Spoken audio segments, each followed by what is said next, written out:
new social movements, Southeast Asia, and the Global South while exploring non-conventional, non-conventional connectivity and security frameworks. Through his publications and presentations, Professor Bhattacharjee has made significant contributions to understanding regional cooperation, globalization, and socio-political transformations. Today's lecture is on the topic Contemporary Relevance of Swami Vivekananda in the Context of New India.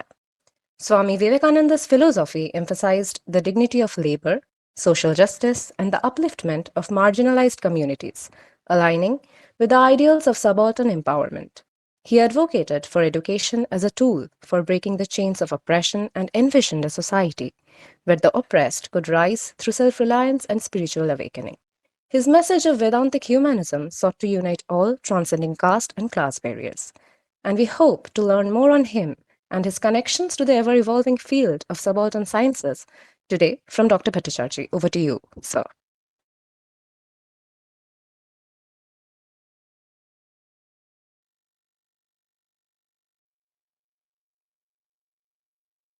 A very good evening to all the participants here, all the listeners. So today, can you all hear me?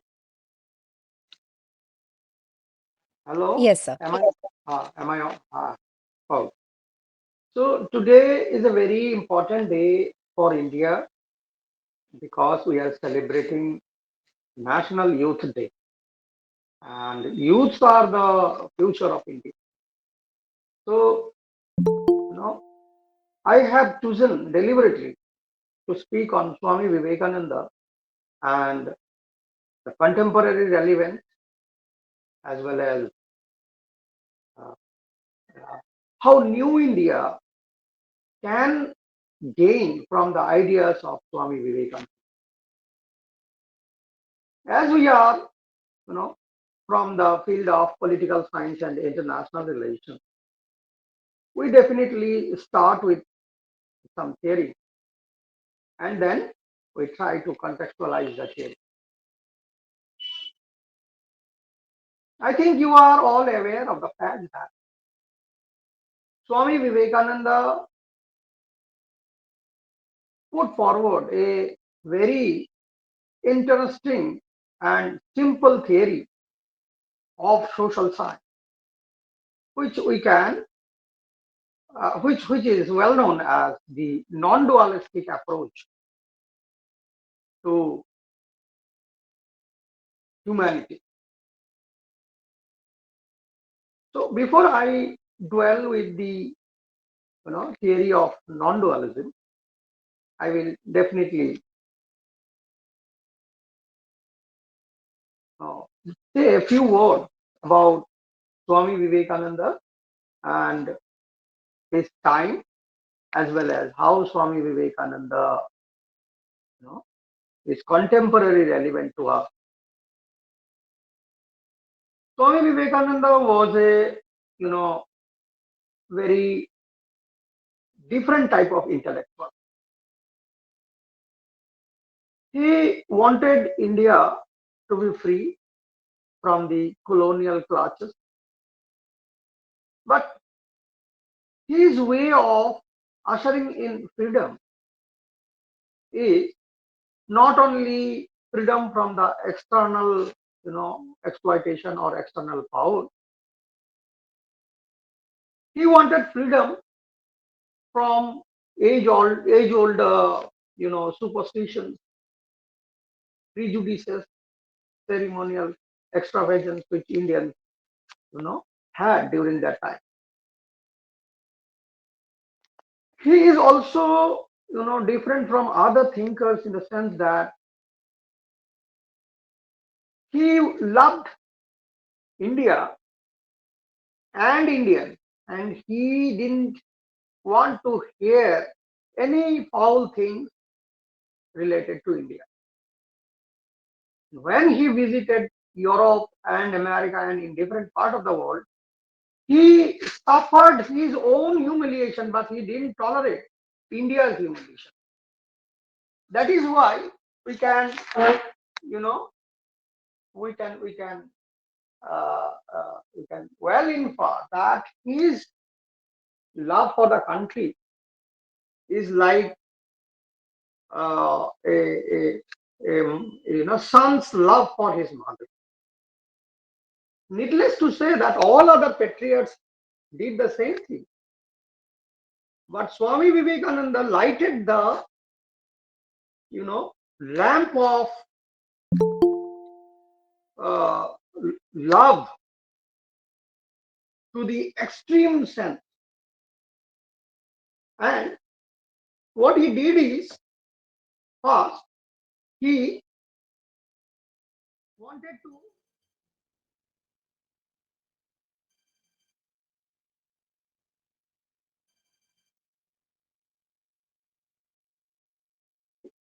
he wanted to, you know,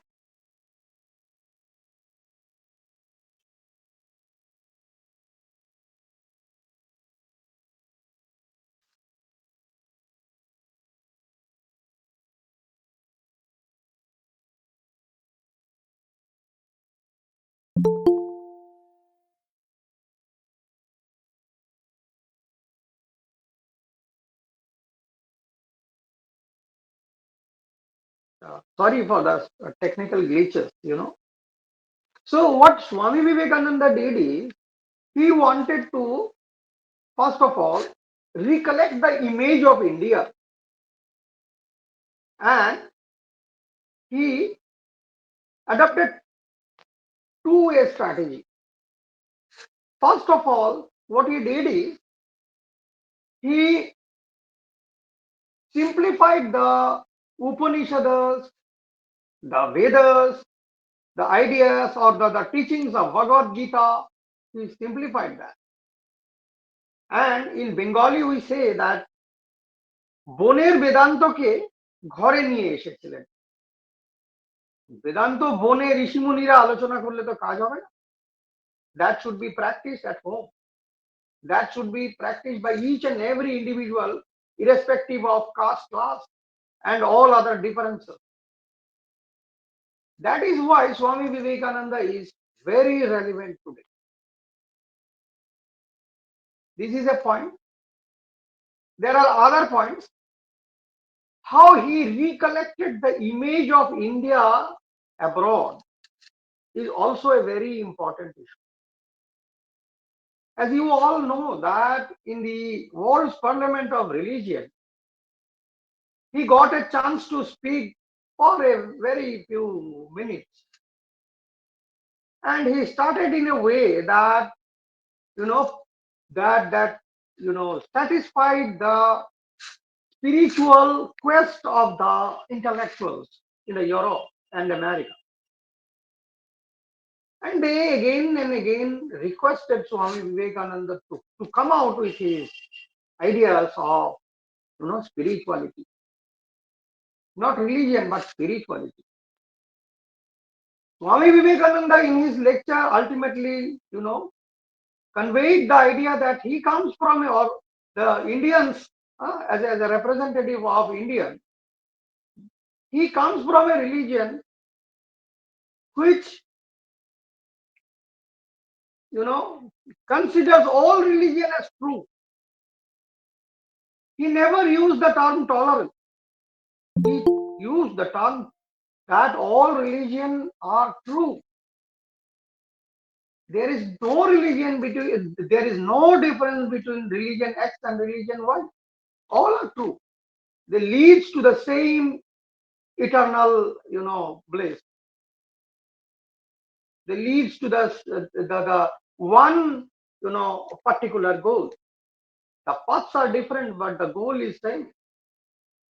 And the way he argued in favor of all his propositions, ultimately pleased, ultimately quenched the quest of the Americans as well as the Europeans, and ultimately recollected the image of India. And from there, I believe, and I think you all will believe, that from there on, in the international paradigm, in the lexicon of international system, India emerged as a new India. So, the term New India is quite relevant here. And from then on to the present time, and in future, in the year 2047, India, I think, will be a power who will lead the world, not by its, or not through its power, not through its atomic weapons, or not through its military might, rather with the soft power diplomacy, like tolerance, like not tolerance, like accepting all religion as truth, or like accept, by accepting the ideas of Swami Vivekananda and other intellectual thinkers, right from Raja Rammohn Rai to you know uh, Isha Chandra Vidyasagar, uh, and Rishi Aravinda, Bankim Chandra, and many more. Kavi Guru Ravindranath. There are a host of thinkers, host of intellectual luminaries, and we are very blessed. We are very blessed child of these luminaries. So what they say, or what they have conveyed throughout their writings, throughout their letters to different dignitaries and eminent, or throughout their you know uh, speeches, are very relevant today, which we should take as definitely take as a primary source of investigation. So Swami Vivekananda recollected the image of India, and from then on, India became a new India in the international system with its soft power image. India didn't come out of its boundary for annexing any other country.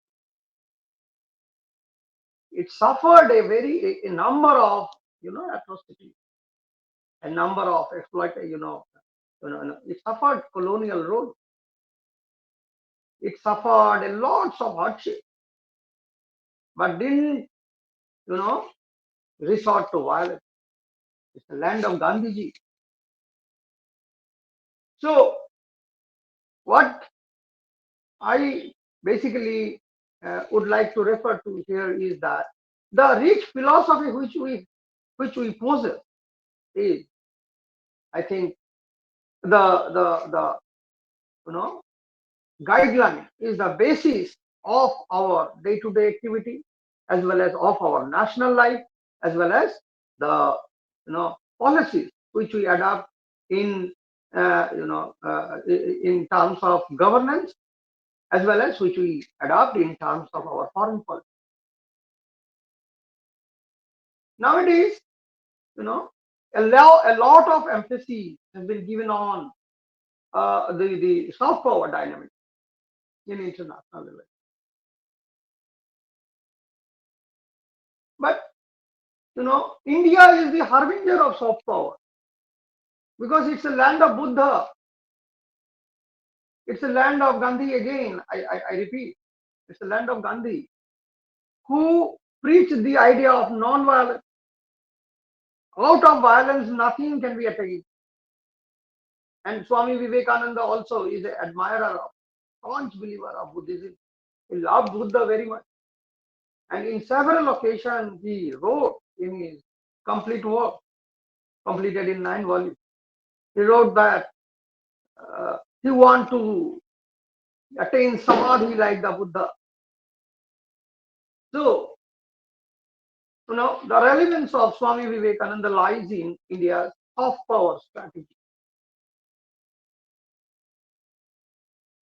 Now, before I, go on discussing soft power strategy and power politics in international elections and many more issues, you know, let me first of all, you know, try to understand the time of Swami Vivekananda and try to understand his foresight related to India.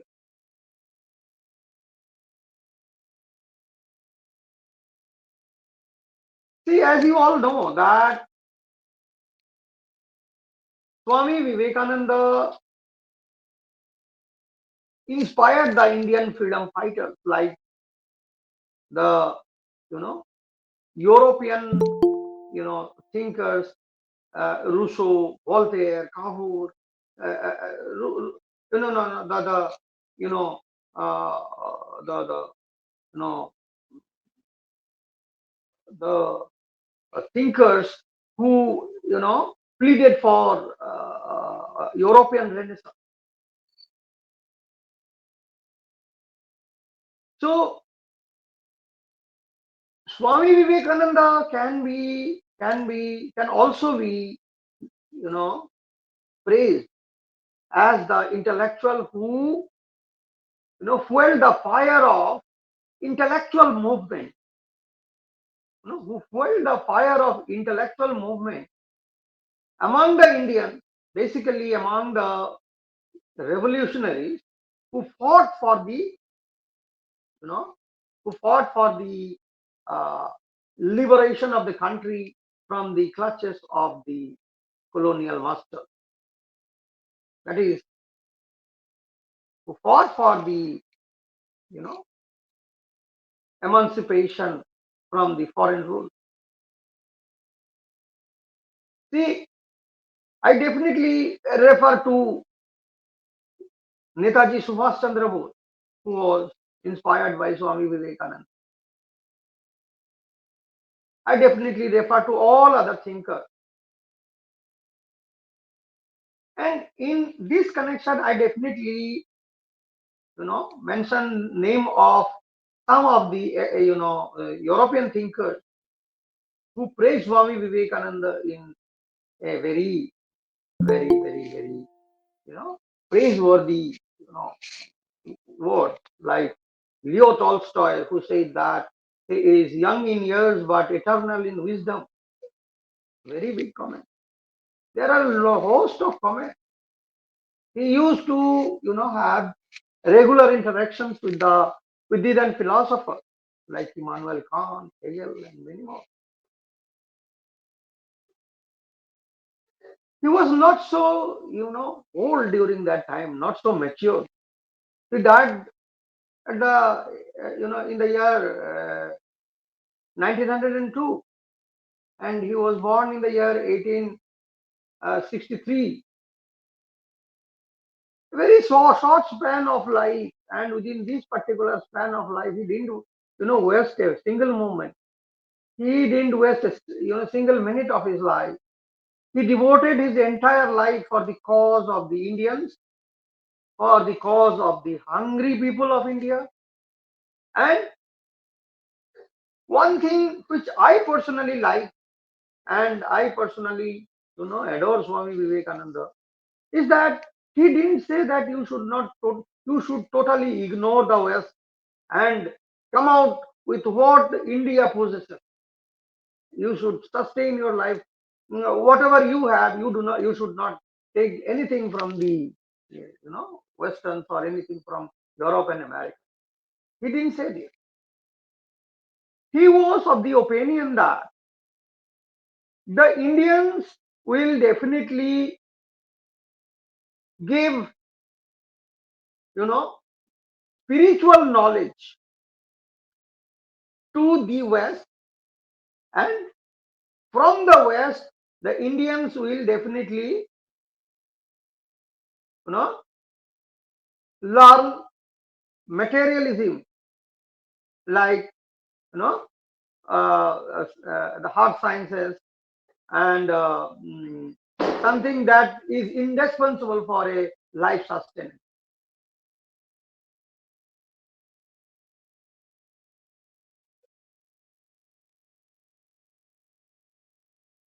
So what I especially mean is that, Swami Vivekananda,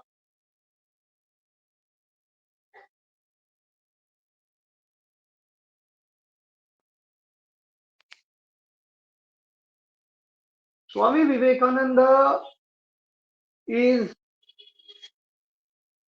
of the view that cultures are not confined within a national periphery.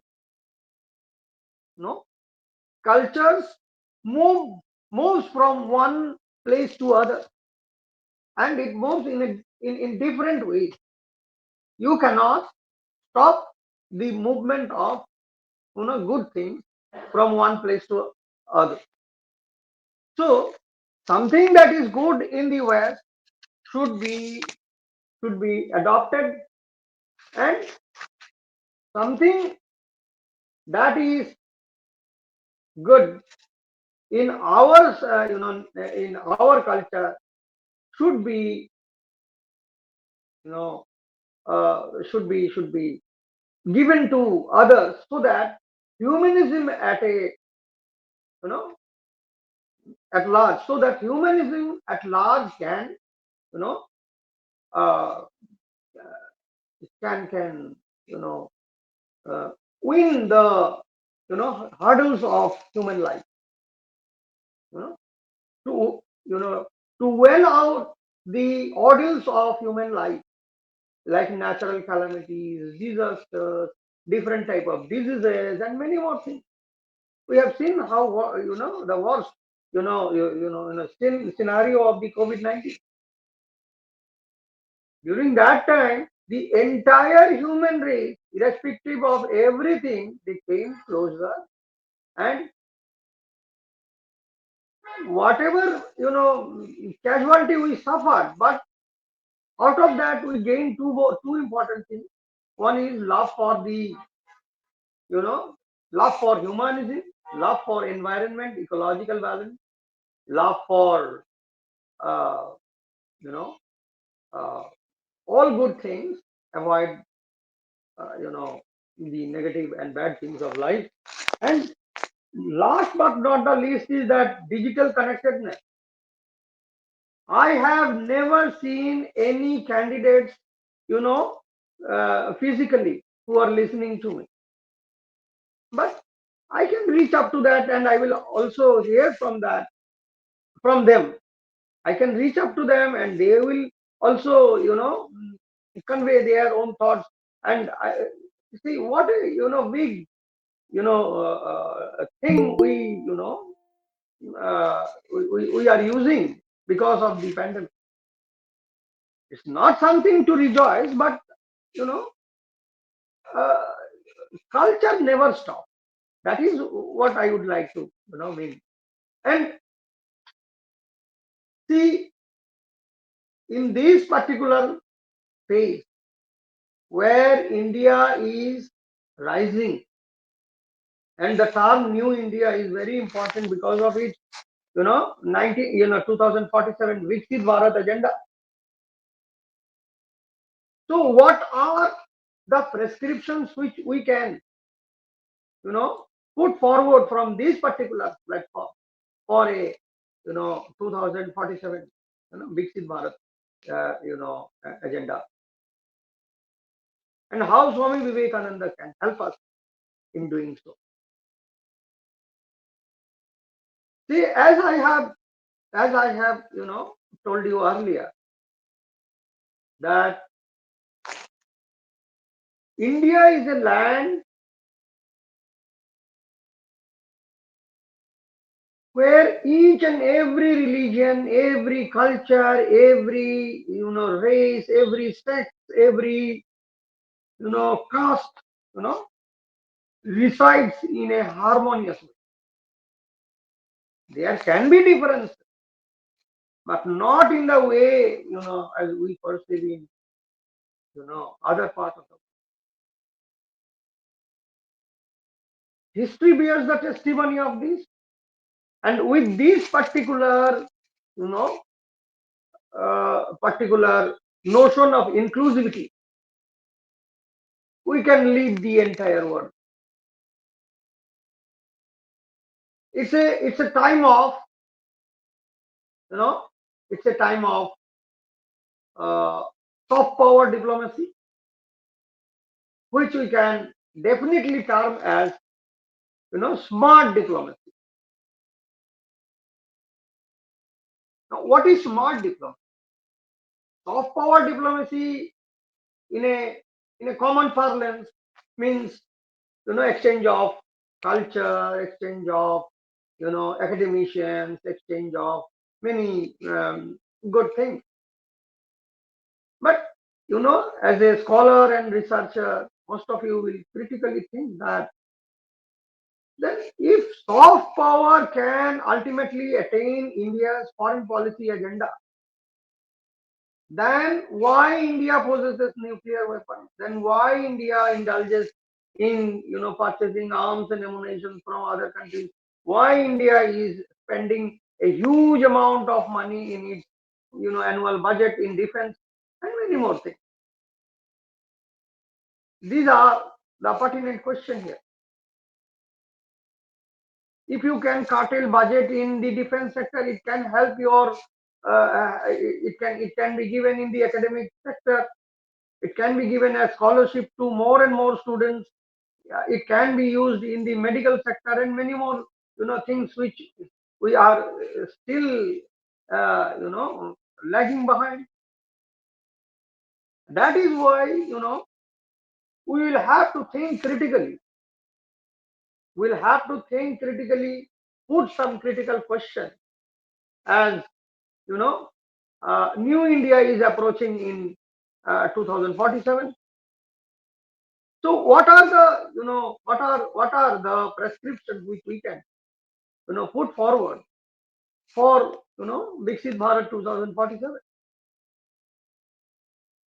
First of all, India definitely adheres to its non-violent notion, its soft power, its soft power nature. But as you all are aware of the fact that the international system changes regularly. Changes are indispensable. One cannot stop it. Likewise, changes in politics, changes in India's foreign policy agenda, changes in international relations are quite positive, quite natural. So, how we can come out with our smart diplomatic agenda in 2047 is the quest here.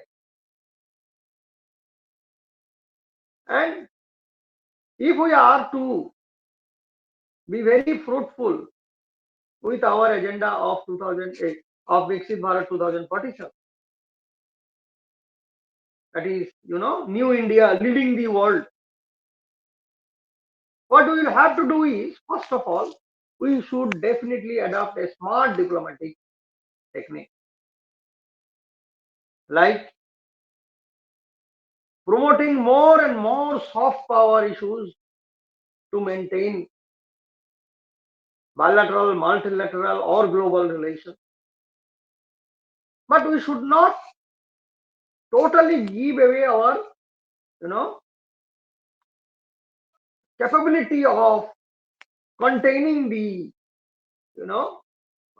rogue states.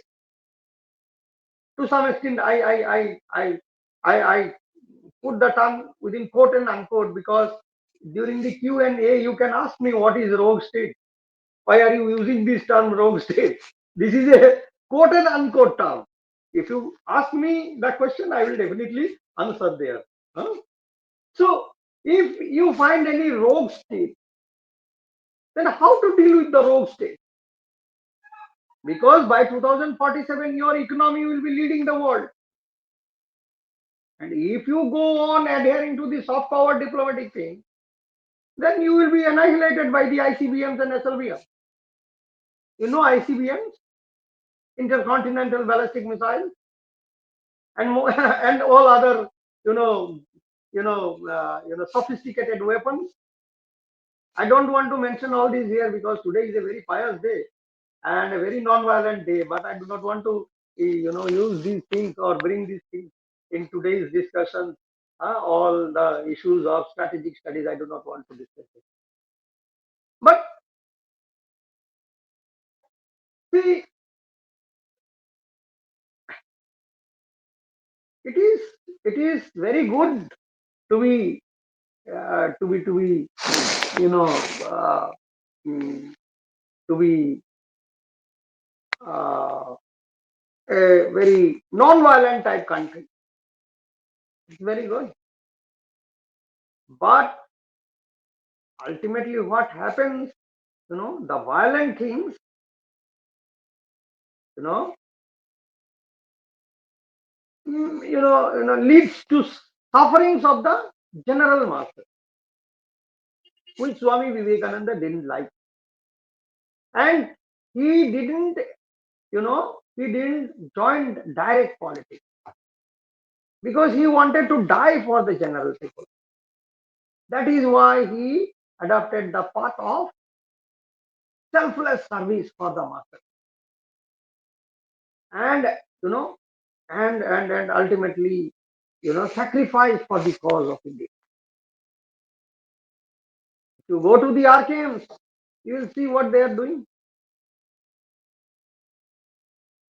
I am a, blessed child of Arkham, and I do not want to say more on that, because if I go on saying the good activities of Arkham, it will not sound so good. I will request each and everybody to go in any of the, and go and see what they are doing for the cause of the human being, for the cause of the masses till now. Not only in India, throughout the world, you will find a center there in of art, and it is being guided by the uh, you know you can say statute, by the statute of Swami Vivekananda himself. So a new India definitely wants Swami Vivekananda and his ideas. And the other thing which I will definitely you know discuss is that the issues of empowerment. The issues of empowerment is very important, and when I will discuss the issues of, that is when I will contextualize the non-dualistic theory given by Swami Vivekananda. It is not his theory. He himself confessed that I have said nothing new.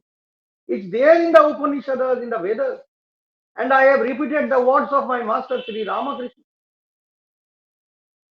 But ultimately, what he did is, as a researcher on Swami Vivekananda, I say, what he did is he simplified the Upanishads, the Vedas, and Bhagavad Gita, Srimad Bhagavad Gita, and the the hard and lofty words of the religious scriptures.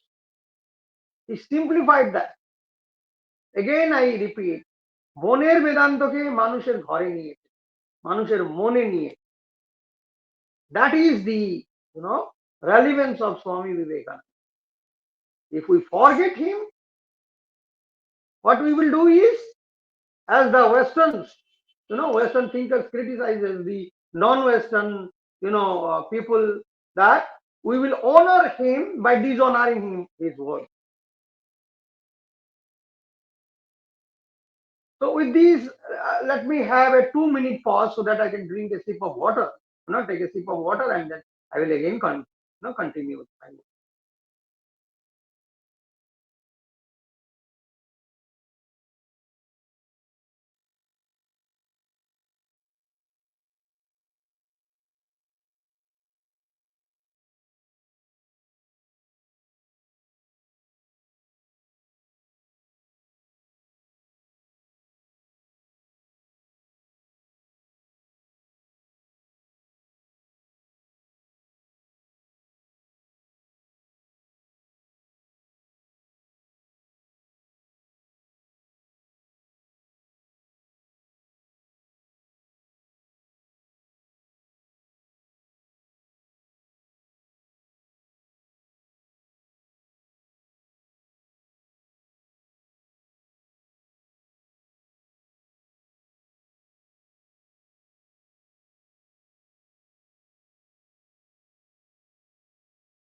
Welcome again. Am I audible? Yes, sir. Yeah. So with this, let me come to the issues of empowerment, and I will contextualize the theory of non-dualism with the issues of empowerment. So first of all, what is non-dualism? You know, this particular aspect of theory can be well understood with a short story. What is non-dualism? Non-dualism is in a uh, you know common parlance, one in all and all in one. So this particular proposition is very you know critical at the initial stage. When we say that non-dualism means all in one and one in all, but if we try to understand non-dualism from a particular story, it will help us to understand and think more and more on one of the non-Western theory which we can adopt for a better understanding of social science. Now, what is the story? The story is about a particular king named Janak Raja, you know, the father of Mata Sita.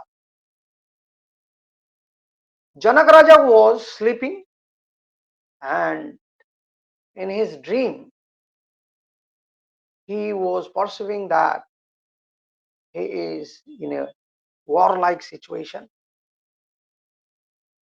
His entire empire is being annexed by his enemies. The soldiers are killed brutally. He is starving, and nobody is around him to rescue. And he is sweating and shouting for help. And a very, you know, very harsh situation is in front of him, and he is starving for death. He is dreaming. And when a person dreams like that, he definitely, science says he definitely wakes out of his dream, and he definitely wakes out of his sleep, and sees around him that no, nothing has happened and everything is fine. Even myself, I also, see that I will be sitting for a very tough competitive exam, and I will have to do very good in the exam, and I am preparing for that, and I am in a very perplexed situation because of the huge syllabus and a hectic pressure on me. Still now I do you know s- suffer from this type of panic. Again I sweat and come out of my dream. Oh, I see that, oh, no problem at all, I'm fine. I don't have any high ambition right now. I don't have to sit for any IAS or IPS exam. I'm fine, I'm doing well. যা আছে ঠিক আছে ভাই, এতেই চলে যাবে. And then I console myself. So what happened with Raja Janak? He was a very wise king. He started asking his, you know, intellectual courtiers, the, you know, uh, pandits in his Rajya Sabha, saying that which one is real? Kaun sacha hai? Which one is real? The situation which I saw when I was sleeping, the situation which ultimately, you know, embarrassed me, or the situation where I am right now. Nobody could reply to his answer, reply to his question. He didn't find any answer, good answer. But a very wise person in his courtier, told that दोनों ही सही है, both are true, both are true in its face value. So the life which we are living right now is real.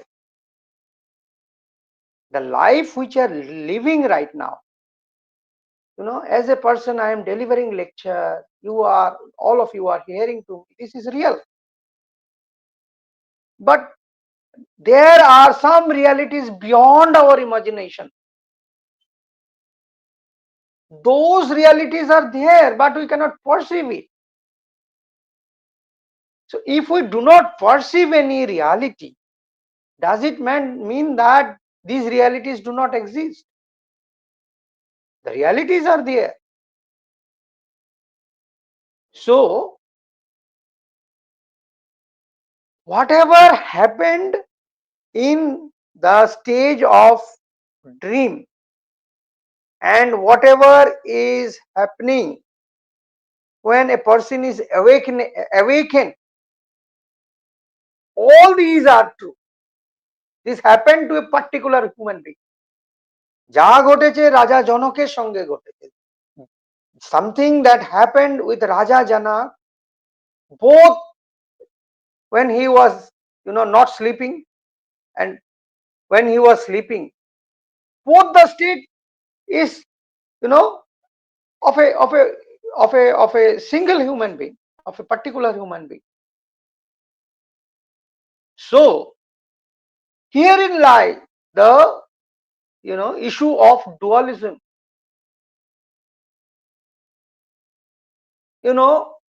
Today is a very very pious day, very solemn day, and I definitely recall the Gurudev of Swami Vivekananda, and we all go in front of him, uh, Sri Ramakrishna.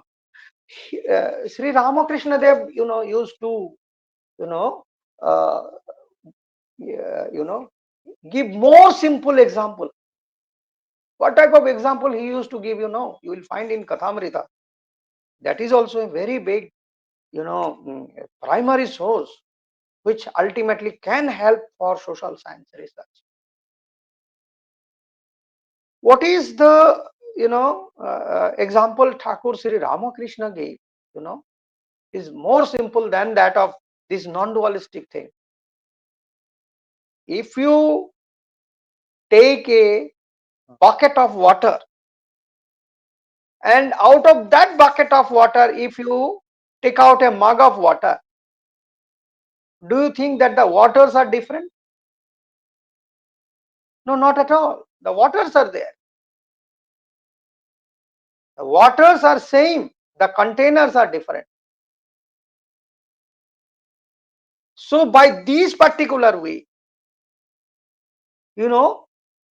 the issue of oneness can be found in an empirical way, that all in one and one in all, this particular proposition can be solved with this particular story, or rather more simplistically what Sri Ramakrishna Dev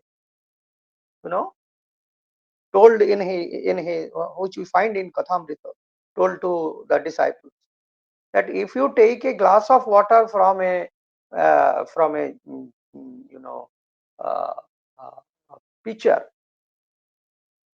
the pitcher in the water in the pitcher and the water in the glass are same, but the container is different.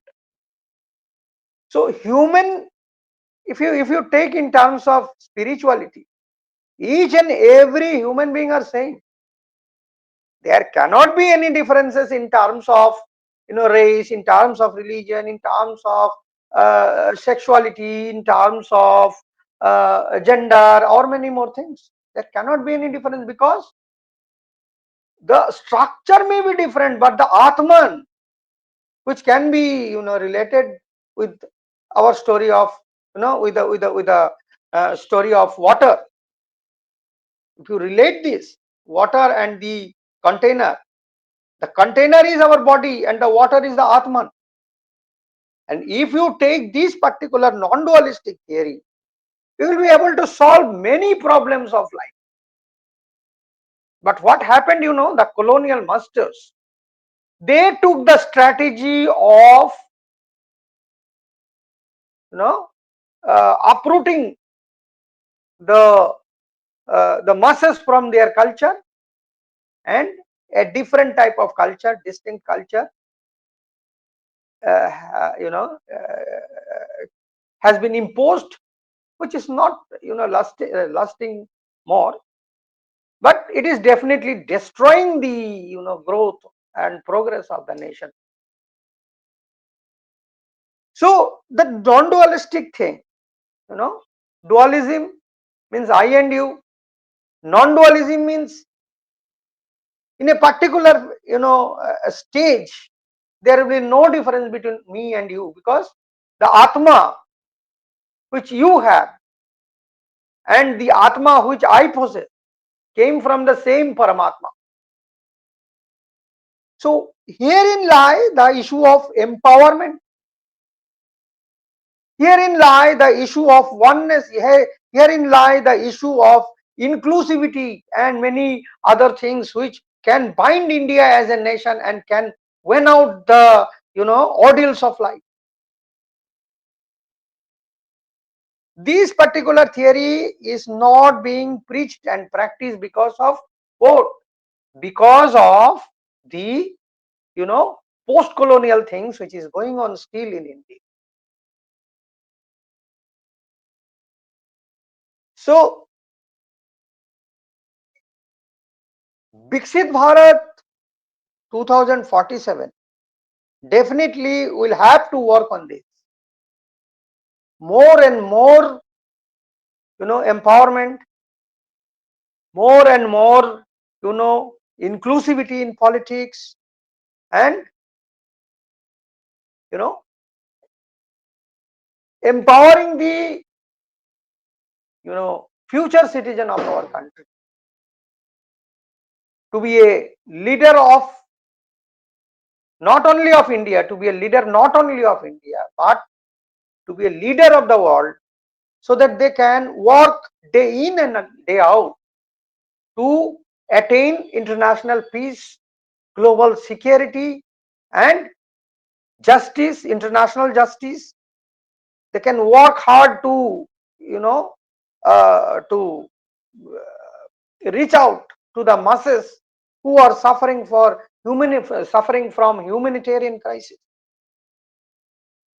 India, with these ideas of Swami Vivekananda and the indigenous idea which India possesses, definitely can deal with the issues of international crisis.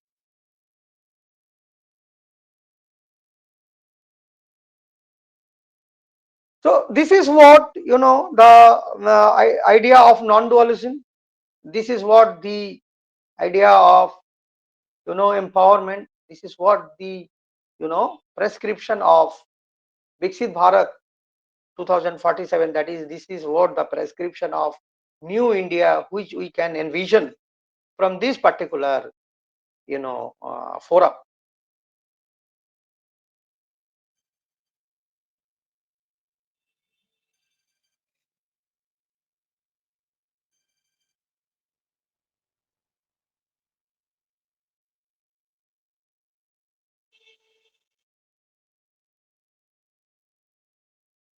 So can we go for the Q&A?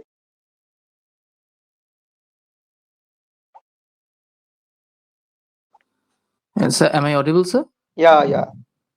Oh, sir, yes, sir. We can now take the questions from the audience. Who have any questions, just unmute themselves or write in the chat box. I can read out for sir. Thank you, sir, for that very great lecture. And Now we'll proceed to our Q&A session.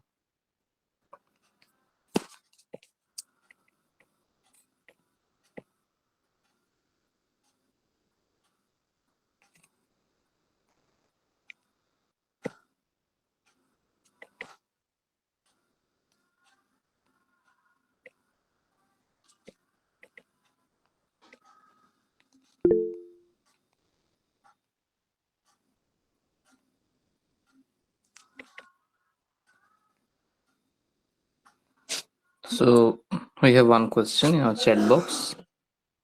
So Rakhimundul is asking a question that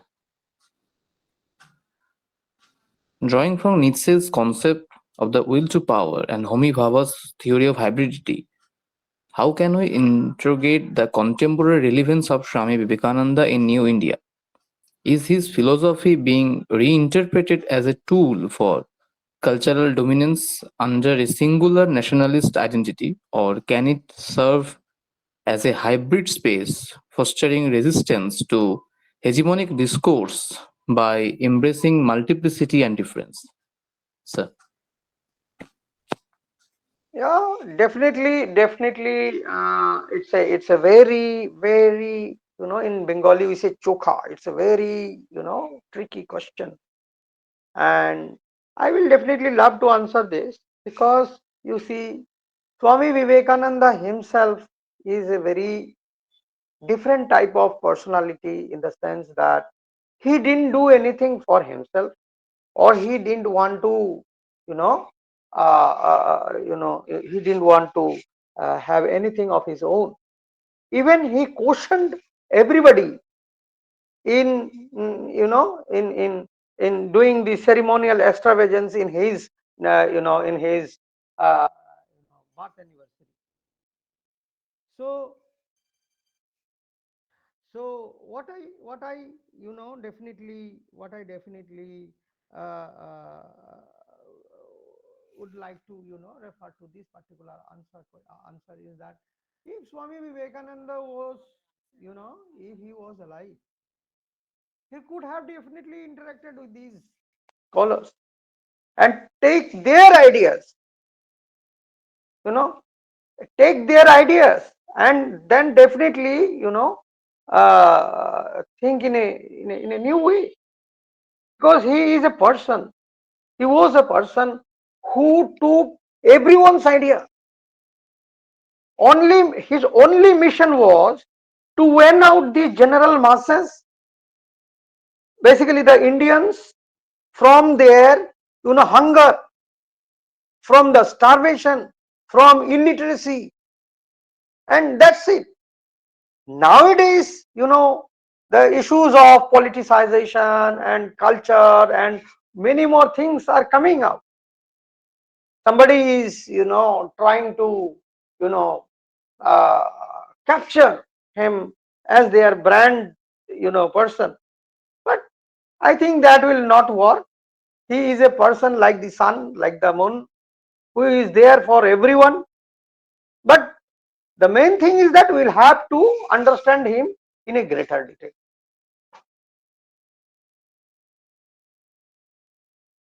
Thank you, sir. Now we have another question from Naruto Uzumaki. So he's asking question through the lens of Milan Kundera's theory on historical memory and the struggle of forgetting. How can we critique the contemporary relevance of Swami Vivekananda in New India?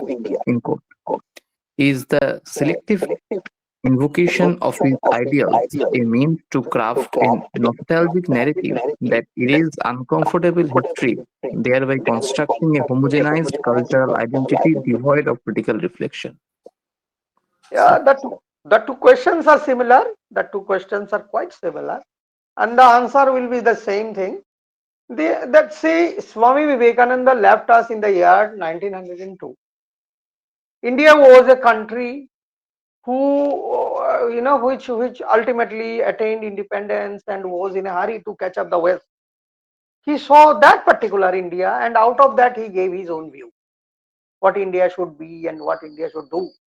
The main thing in him was the idea of socialism. and he didn't want to refute anything like the other thinkers did, that you totally discard religion and come out of religion. He didn't say that, but he technically managed to bring religion in a scientific way. First you adhere to science logic, then you believe religion. And he differentiated between religion and spirituality. You can be a religious person, but that religion will not be taken into account unless and until you become a spiritual person. So in America, you will find there is a movement going on now, that we are not religious but spiritual. That is, we love all religion, and but we want to be spiritual. We want to attain the ultimate or eternal bliss by adopting any path. Tell us the path.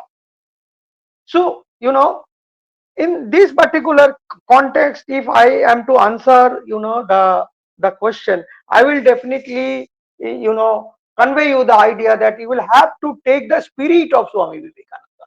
What he said: sacrifice, selflessness, selfless service for the wretched people. He didn't use the term wretched people. He told that Daridra Narayana. These people are our God, and those who are eating up the vitality of the nation, he scolded them in a vehement way. So, the answer to this question can be more lengthy. We can have more and more discussion on this, because it will be more academic and more lively and more vibrant and more inclusive. But in this particular context, I will definitely advise the scholars to refer to his ideals, what he had in his mind. That's it.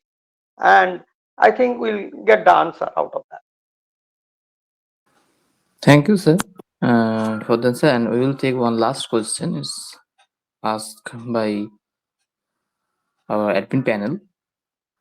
So, our question is, using Baudelaire's theory of simulacra and hyperreality, how can we critically analyze the contemporary appropriation of Swami Vivekananda's philosophy in New India? Has his image been transformed into a hyperreal symbol detached from his original ideals, serving the production of a simulated national identity that obscures social inequalities rather than addressing them? Yeah, I definitely agree with you. As the situation is changing, everything is changing, and there is, to me, as to be very to be very honest, I am definitely accepting this particular thing. It's not allegation. It's a constructive criticism by, like, the post behavioralist, and we should definitely come out of that, and we should definitely definitely find out the root, and we should stick to that. It's a very question, nice question, which is close to my heart. It's a very nice question. হ্যাঁ, বেশি আনুষ্ঠানিকতা আড়ম্বরতা হয়ে যাচ্ছে মনে হয়। That should not be. কাজের কাজ হওয়া দরকার, তাহলেই কিন্তু আমরা উই ক্যান एकदम कांटों का टक्कर हम चाइना से कर पाएंगे, सबसे कर पाएंगे. If there is hypocrisy, we will not be able to do that. Huh? Very nice question, close to my heart, and definitely we should work on that. Thank you, sir. And if anybody has any other questions, so they can unmute yourself or write in the chat box. Otherwise, we can conclude our session here. Thank you, sir, for joining us, and it's great talks. We have to focus Vivekananda's ideas and morals in our daily life also. So thank you, sir, for joining us today. Yeah. Thank you for inviting me for the August lecture, and and I definitely thank all the participants and audiences for listening to me with a deep patience and with good questions. Thank you all. Thank you all. Thank you, sir.